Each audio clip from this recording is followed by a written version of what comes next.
If you're in the business of getting more listings, today's guest is someone you need to listen to. Simon Gates has dedicated his career to helping estate agents win more business. And through his podcast, Opening the Gates to More Listings, he's interviewed some of the best minds in the industry. Today, we're going to challenge some of the traditional prospecting methods, talk about the power of digital strategies, and hear some of the biggest takeaways from his own podcasting journey. Simon, thank you very much for joining me, mate. Thank you very much for having me. So let's get into it. In an era that's dominated by digital marketing, you can't move for digital marketing.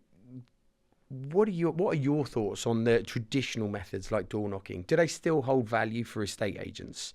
And can you share anything around that, around people's practices and experiences of still getting face-to-face with the customers and wearing out some shoe leather?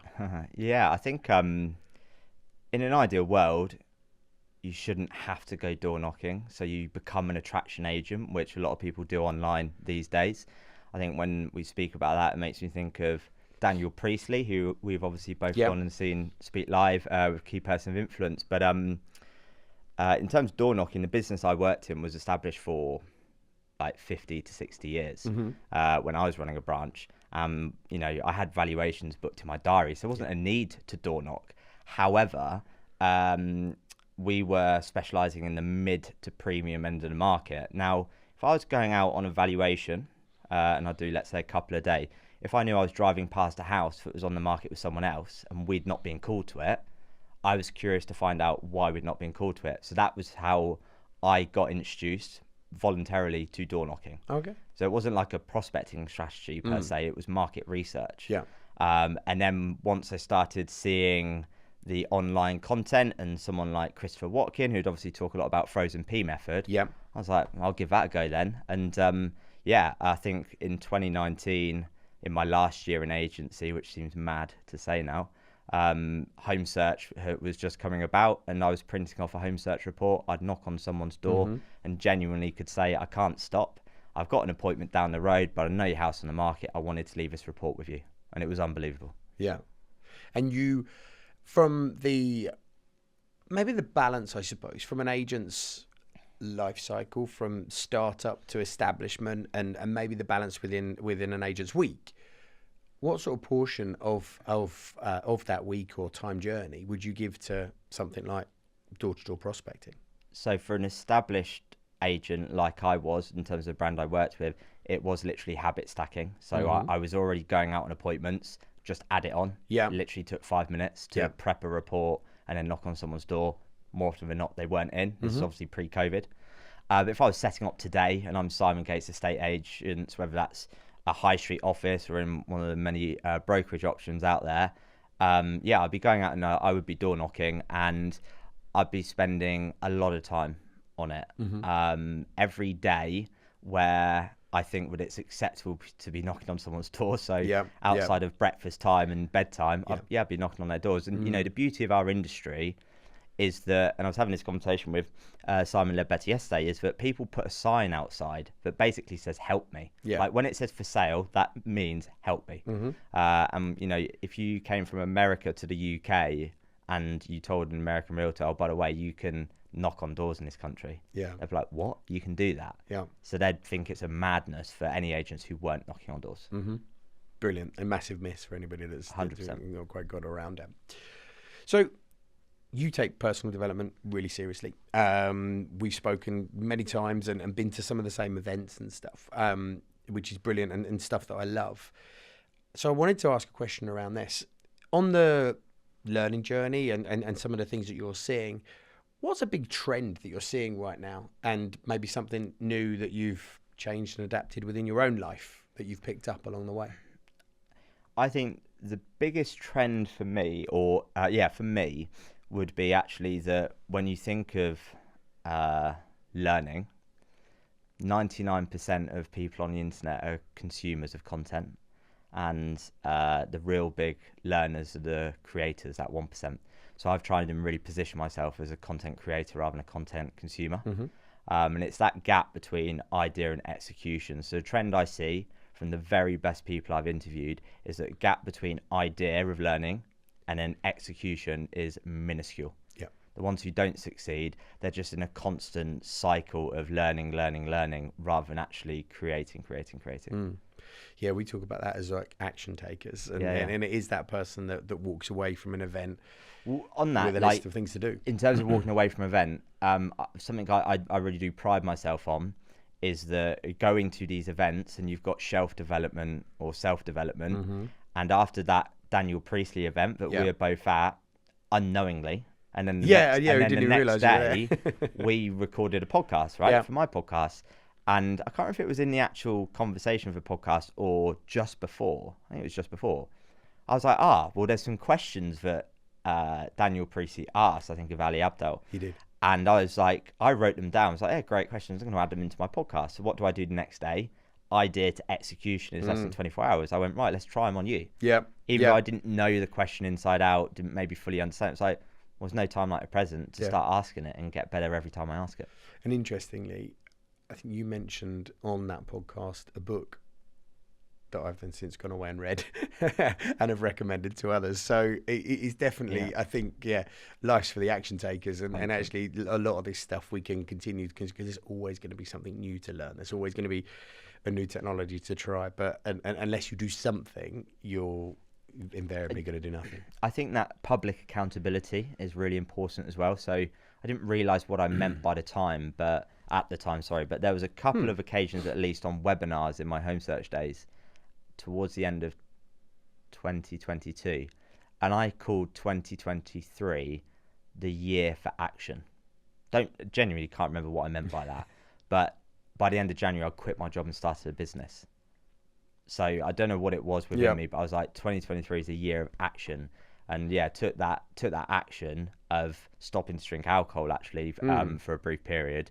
And the clarity I had meant that, I quit my job and started a business. But I'd publicly said to however many people used to watch the webinars at Home Search that this is a year of action. So I was like, I need to do something about this. Got to do something with that. It's pretty powerful, isn't it? That public declaration or just getting a friend on board and getting that accountability around you can really help you see through some of these promises that you make to yourself. So you've been through an amazing stretch of episodes with your existing podcast and have had some fascinating guests on that podcast. Can you share with us maybe some of the most unconventional strategies that you've heard over that period that have allowed people to gain listings in their market? So for our self-employed agency audience, what are some of the things that you've heard people try successfully that have led to listings that are outside of the norm? I'm not recommending you do this from a legal point of view, but I think when I first hear that question, it takes me back to a very, very early episode that I did with Perry Power. Yep. I'm pretty sure Perry said that he'd stuck his mum's house on the market. Yeah. She wasn't even selling. And like whacking boards up outside family members' houses. So that was a very unconventional way. And then another one that kind of aligns with that, which is more legal, done in the right way, was Ben G with Hat and Home. Yeah. So Ben's got an unbelievable brand, but what he very cleverly did at the start of Hat and Home was that he asked, and begged friends and family within the area, can I put a board outside your house? And it just said something along the lines of, I can't remember where he did exactly open his first branch, but it was like, welcome to Wokingham, or hello Wokingham was the line. Yeah. People were ringing up and going, oh, you got a house for sale on Goldsmith Drive. He's like, no, it's actually just welcoming Hat and Home to the area. Yeah. But are you in the market to buy or sell a home? Yes, I am. So I got the phone ringing, and I know there's been agents who I've worked with or who've listened to my podcast who've gone and implemented that strategy and gone, Simon, it bloody works. So I haven't heard of many estate agents going and just, because I think when you start, it's like, well, hang on a minute, I don't have any listings to promote. So what do you do to get listings? Well, genius. Go and ask friends and family, can you put a board outside promoting your new business? And who wouldn't hopefully want to support one of their best friends or family members to promote their business? Exactly. I mean, we are so lucky in agency in the UK that we are one of the only businesses that gets to promote ourselves in that way, with that little billboard that sits outside somebody's house on a main road that can get 1,000 eyes a day. Essentially for the cost of putting the board up, right? It's essentially free, and it's a huge opportunity that I think agents must ensure that they're leaning into on every single opportunity that they get. Do you know, on that with the board, and like you mentioned, I think, the word earlier about like traditional methods of, let's say, prospecting or marketing. And I'll never forget the owner of a business I worked in, when we would exchange contracts on something. This is a dozen branch organization, and he knew everything that was going on. And you would email saying, we've exchanged contracts on X, and you had to say what the price was and what the fee was. And he would email back or ring every single one. Now, bear in mind, there's 12 branches. There's a lot of exchange going for every day. And he was on it. And he would always ask me, he'd be like, does it have a board? And I remember one time saying to him on the phone, he's also called Simon. I was like, Simon, it's down the middle of like a country lane. No one is driving past it. And he said, does the postman not go there? And that really stuck with me. And from then on, whenever I was in an appointment when someone said, I don't want a board, it's like the postman could be your buyer. The postman might know your buyer. So I'd say 99% of the time from that point onwards, I always got a board because of that postman story. Yeah, the postman story is a good one. I haven't heard that before, but it's great. I say a huge advocate of the boards, and it's a unique opportunity that we have as agents. So in terms of methods, actually, so you've moved from a high street agency and that sort of traditional side of agency into the prop tech space and now into your consultancy role. What are the evolving methods for generating listings? What are maybe some of the newest things that you are trialing with some of your customers, or you're seeing success with, as we would maybe now call a modern method of generating listing inquiries? So I've been doing this particular strategy for 4 years. Yeah, 4 years, I would say now. But even still, it's not widely adopted. Okay. And there's still agents I speak to now who are like, oh yeah, that's a really good idea. And what I mean by that is like VIP buyer campaigns. Right. So you and I, how many times, if we had £1 for every time over the years, we have heard someone say, I'll sell through the agent I buy through. Mm-hmm. Yep. Well, if someone says that, we should be moving heaven and earth to find them their next home, because we know if we find them their next home, we're going to sell their other home and we get double bubble. But too many agents like, oh, okay, well, check Rightmove every day. It's like, go and help them find somewhere. So I was sharing with someone just earlier today that one of my best direct mail case studies from a VIP buyer campaign is 480 letters sent, 19 responses, and a £900,000 sale. And that is just a buyer campaign, which basically would say, we've got Simon and Louise who are looking for XYZ. They want to live in this part of town. Mm-hmm. We're writing to you in 479 other properties. If you're contemplating a move in the near future, you want to have a conversation. So it's a really long, specific letter. Yeah. It's not we have someone wanting to live in your street. We've all received those letters, which are BS. Yeah. It's a genuine story. And Rory Sutherland says it brilliantly on a variety of podcasts he's been on, where he's like, people wake up that day having no intention of moving home, but they get this letter come through the door and they go, do you know what? I actually would consider moving home if someone paid me the right sort of price. It's always that, isn't it? And I love the saying, every home is on the market. It's just the more motivated ones that put a for sale sign up. And that's absolutely why direct mail done in this way is it's an old school method, but with a modern twist. And I think that there's still not enough agents adapting to that method and adopting it within their business. Yeah, I get it. I agree. And I think with the letter thing, I was talking with the marketer the other day, and the average consumer gets like 30 to 40 emails a day, but the average home in the UK gets 1.4 letters a day. Yeah. So actually it's a less crowded space if you get your message right and delivery. And I think that gives you that potentially a unique way to cut through. It's gone full circle. And I think that what a lot of agents don't appreciate is that it's not just one marketing channel. It's that, again, to quote Daniel Priestley's 7-11-4 rule of they've got to see you multiple times in a variety of different locations. And even some of the biggest digital companies in the world, or tech companies, i.e. Google and Amazon, use print marketing. Yeah. So if it's good enough for them, it's good enough for estate agents. And when agents say print marketing doesn't work, there's a difference between direct mail and leaflets. Yes. Like sending out 10,000 leaflets and maybe getting a response, or you've got 480 letters that gets 19 responses. That's the difference between direct mail and leaflets. Yeah, agreed. So, on one of our favorite entrepreneurs, there was a quote here that says you've been described as having achieved entrepreneurial enlightenment. Who said that? Well, it came up in my research, and I want to find out a bit more from you as to where this comes from and what this looks like in your daily life and routine. See, I have no idea who said that, so I'd be intrigued where that research comes from. It might be another Simon Gates. Entrepreneurial enlightenment. Do you know? I think it stems from working in traditional estate agency from 2007 through to the start of 2020. That's all I'd ever known. Mm-hmm. I then joined Home Search, and I was like, wow, there's life outside the four walls of Newport Pagnell. Yep. Going into a tech company in London. Yeah. And I couldn't believe how paperless the world of business could be. And then I think, obviously, when I joined Home Search in early 2020 was the rise of the self-employed model within the UK.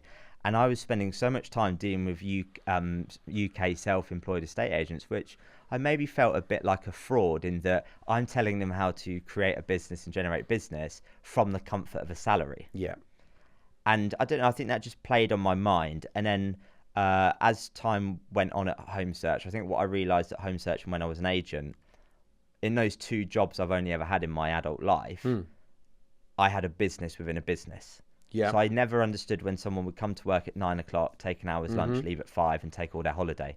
That wasn't me. Yeah. And there's nothing wrong with that. It's totally cool. I should have done a lot more of that. But yeah, I always had a business within a business, but maybe I was a bit scared of business ownership. Yeah. I liked the comfort of a salary, sick pay, pension, holiday. But as I said, kept seeing this rise of self-employed estate agency, and that intrigued me. But I was done with estate agency. I loved the industry, but was done with estate agency specifically. And then towards the end of my time at Home Search, more and more estate agents kept asking, due to, I think, the success of the podcast and trying to build my personal brand, the whole key personal influence thing again, can they book me to come and consult them on all things direct mail, tech insights, property data? And then it occurred to me, it's like, if a small percentage of these people do actually pay me, I might be able to cover my mortgage. This could be a business here. Yeah. And then, the last 2 years of launching a business and going from zero to having worked with 200 estate agents has been unbelievable. It's been incredible. And I think, being able to say to agents, look, you're working with me, you're trusting my entrepreneurial journey, I'm now imparting that wisdom on you to hopefully improve your own estate agency business as well. So I feel more authentic that I can say, trust me, look what I've done. That's why I'm giving you advice, because I'm not now in the comfort of a salary.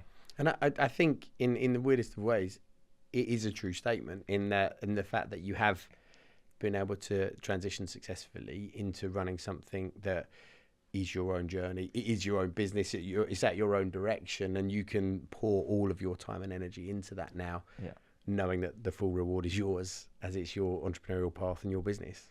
I think on that as well, there's some amazing traditional estate agents within this country. I'm a NED for the FIA, which is a network of independent agents. But I think what I realised was that if I was chained to a desk and working Monday to Friday, 9 to 5, there was only one person who was going on nicer holidays, buying a bigger house and having nicer cars, and it wasn't the employees, it's the employer.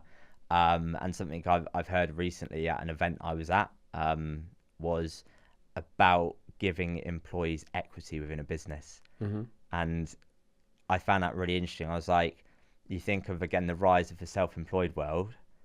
Traditional estate agents are losing some of their best branch managers and valuers who are going, I can just go do it myself now. Because there is a vehicle to enable that. Some traditional businesses are going down the route of associates or partner agents, but are they doing it properly? But actually, if some of those people just offered equity, real equity, real equity, and not just a plastic title. So I'm going to sound very harsh now, but I think one of the final nails in the coffin for me in traditional estate agency and when I left was, I was told I'd become a director of a business. I was like, that's amazing. What does that mean? They're like, you get to put director on your business card. I was like, all right. And what does it mean financially? And they were like, well, nothing. I was like, so what? Not a better car, not better pay, not more holiday. No, but on your business card it says director. So what you mean is like associate director. Yeah, but you get to tell all your friends you're a director. And within a month, I quit that business and gone to Home Search. Yeah.